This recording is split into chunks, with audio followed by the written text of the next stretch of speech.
Hello, and welcome to the Great Amazing Book Show. I'm Ben Brooksby, your host. Today I'm going to do things a little bit differently. I'm going to tell a story from memory, and today's story will be Jurassic Park. First, how many of you know about dinosaurs? I hope you know something about dinosaurs. Way before people lived on the earth, there were dinosaurs. They were huge. They were humongous. They had giant tails and giant teeth and giant faces. They were these big lizards. The name dinosaur actually means terrible lizard. The way they discovered dinosaurs was they were digging in the ground for things like coal. They discovered bones, giant bones, big bones. It was like a leg bone this big. And they said, what animal has a leg bone this big? Do you have leg bones? Look at your knees. You have a bone that goes from your hip to your knee, and you have two bones that go from your knee down to your foot. Now imagine finding a leg bone way bigger than any animal you've ever seen. So they discovered that these were the bones of dinosaurs, animals that lived on the earth a long time ago, and they don't live on the earth anymore because they went extinct. That means that they all died out. No dinosaurs on the whole face of the planet. When they first started digging them up, people got interested and they wanted to learn more about them, and so they would go out and they would put the bones together and figure out what these animals looked like. And then from where they find them and some of the other studies they can do, they can figure out how intelligent they were and what kinds of food they ate by the type of teeth that they had. Some of them have teeth that are like our molars, like these back here. These are your molar teeth. Molar teeth are for chewing. Cows and horses have molars like that because they chew, because they eat grass and plants and things that you have to chew. And if you eat your vegetables, you'll notice that you have to chew them with your molars too. So some dinosaurs have molars, and that means they ate plants. And then we have animals with sharp teeth like lions and tigers, and we know what they eat. They eat other animals. Some of the dinosaurs had really sharp teeth, and they also had sharp claws. And the claws and the teeth were used to grab onto other dinosaurs and eat them. And so there were all kinds of dinosaurs that lived back then, and now there's none. And isn't that interesting? Well, the people today who study dinosaurs are called paleontologists. Paleontologists study fossils. The way that they're formed and the composition of the rock, you can figure out where the dinosaur lived, and you can learn how it lived. And so those are paleontologists. Now, this story I'm going to tell you is about some paleontologists, people who study dinosaur bones. Now, these two paleontologists, there's Dr. Grant and Dr. Sattler, Ellie Sattler. And Ellie Sattler likes Dr. Grant, and Dr. Grant likes Ellie Sattler, and maybe someday they'll get married. But there's a problem. See, Dr. Grant, he likes dinosaurs, but Dr. Sattler, she likes dinosaurs and kids. Dr. Grant, he doesn't like kids. No, he doesn't like kids. Why? Because they make messes, they're loud, they smell. Dr. Sattler says they do not smell, and he says they do. Babies smell. If some of you have little sisters or brothers, they might smell. So Dr. Grant and Dr. Sattler are digging up special kinds of dinosaurs. They're called Velociraptors.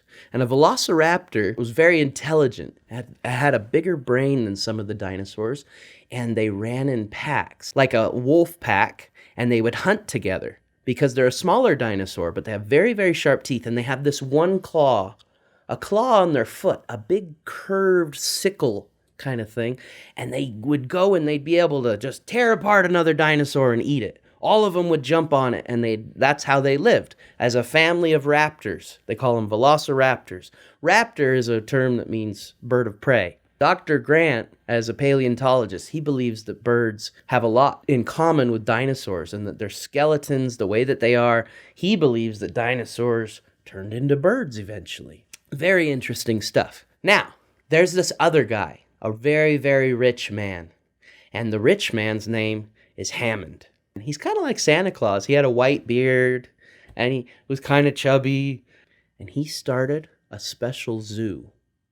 One day he came to Dr. Grant and Dr. Sattler, and he told them about his zoo. He said he's starting a special park, and he needs some expert opinions to come and check over things and make sure it's a safe park and And they only dig up dinosaurs. What kind of park is this? And he says, well, I just want you to come and see. We're going to fly you out there for the weekend. It'll be a nice vacation for the two of you. And if you do come, they don't really want to go because Dr. Grant doesn't like parks. He's kind of a boring man. But he doesn't like kids. He doesn't like parks. He doesn't like zoos. He doesn't want to go. But Hammond is very rich and says, if you do come, I will fully fund your dig. Meaning all the money it takes to stay out there and dig up all those bones and have people come out and help, he'll give him the money to pay all those people and pay for everything so that Dr. Grant can dig as long as he wants. So he says, okay. He's pretty happy. Now, while this is happening, there's another guy who's going to work at the park. He's a big guy, and he knows a ton about computers. He's basically running the whole park because a big park like Disneyland or the zoo or if you've been to a big place like that, they have gates and they have doors and there's locks on them and there's alarm systems and you have to enter all of that into a computer. It's a bunch of stuff. Hammond, he doesn't know much about computers, so he hired this big guy who knows a ton about computers to make it all do all that stuff. I think we need a little more smoke. Hold on. See this button right here? You push the button and smoke appears behind me like magic. We need atmosphere. Okay. So the big guy, his name is Dennis Nedry. Dennis. He likes computers a lot, but you know what he likes better than computers? Money. He wants money. And there is another company who's very interested in Hammond's park. They want to steal it. Now, how do you steal a whole zoo? Think about the zoo. Have you been to the zoo? How would you steal a zoo? You can't just pick it up and carry it away. So this bad man, he wants to steal the animals that are at the zoo. This big guy, Dennis Nedry, he's sitting at this table on an island somewhere where there's a restaurant and they have pie and they have cake and they have candy and he's ordering everything. And here comes the other guy. He has some money for him in a big suitcase. He gives him the money and he says, you're going to steal embryos. Now, real quick, what's an embryo? In the park, they have this place where they make the animals. What kind of animals are they? And the way you make an animal, you start with an embryo. And the embryo grows and grows and grows and grows and grows and grows and grows and turns into the animal. And the embryos are kept in a little refrigerator in the middle of the park. And the guy, Dennis Nedry, runs the park through the computers. So he can turn off the locks. So he's going to turn off the locks and he's going to steal the embryos, but they have to be refrigerated. And the guy who gave him all the money gives him this little can. It's for shaving cream. And you put shaving cream in it.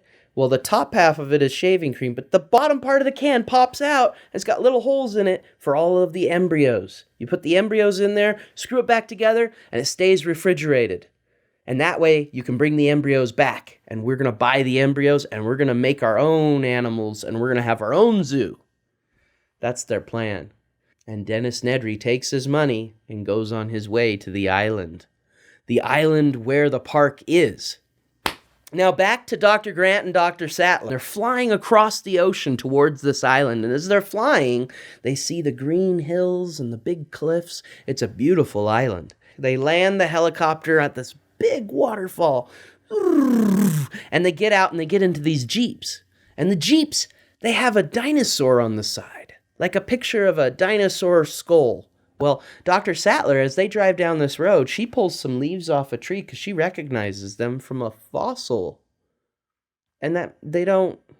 She's confused. She says, look at this leaf. These don't exist anymore. They're extinct. They're not supposed to be here. He's taking off his sunglasses and looking up in the air. And then she just... And they look up, way up in the top of the trees. It's a Brontosaurus. And there's a brontosaurus standing right there eating trees. They can't believe it. And then they look off over that way, and there's a lake, and there's more brontosauruses living in the lake. And then there's a whole bunch of hadrosaurs, duck-billed dinosaurs, down on the side of the lake. A whole herd. And Grant looks at Dr. Sattler, and he can't stand up anymore. He falls down. And he just looks, and he's so overcome because they move in herds like cows do today, or wildebeest, or zebras. All kinds of animals move in herds. And they'd find these fossils, and there were a lot of them, and they thought they must live like that. Well, they do. They're there in the lake. They're real. And he can't believe it. He's just, oh my goodness, paleontologist in a park with dinosaurs, real dinosaurs living in a park. Dr. Grant turns to Hammond and says, how'd you do this? And he says, let me show you. And so they drive. And they go to the main building of the park. There's this big, cool-looking building, and they walk through the doors, and there's a big Tyrannosaurus Rex skeleton right there in the front, and it's standing, and it's like it's going to eat this other skeleton. They've posed the skeletons like they do in museums, and they start to walk up the stairs, and they go into this little theater, and they start to watch a cartoon that shows how they made the dinosaurs in this park.